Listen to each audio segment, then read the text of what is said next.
Bhojpuri cinema के megastar Khesari Lal Yadav के बहुप्रतीक्षित फिल्म राजा राम के फर्स्ट लुक आजू रिलीज भइल।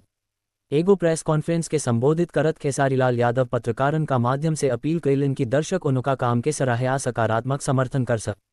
खेसारी लाल यादव कहले कि वो अपना प्रशंसक के प्यार अवुरी समर्थन खाती हमेशा आभारी रहेनी अवुरी उनका प्रयास बाकी उनका काम के माध्यम से सबके मनोरंजन दिहल जाए। वह अपील कइलन कि भोजपुरी सिनेमा के बेहतर बनावे में सभे सहयोग करे। फिल्म राजराम के बारे में खेसारी लाल यादव आगे कहले कि ये उनका करियर के सबसे खास फिल्म में से एगो है, जवना में उनका चुनौतीपूर्ण अवुरी अनोखा किरदार निभावे के मौका मिलल बा।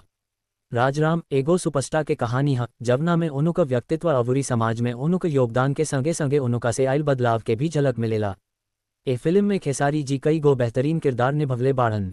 ए सब के संगे संगे उ भगवान राम के किरदार भी निभवले बाड़न। खास किरदार बने वाला बा, जब उनकी न सिर्फ शानदार बा बल्कि दर्शक को भी अपना ओर आकर्षित कर रहा बा।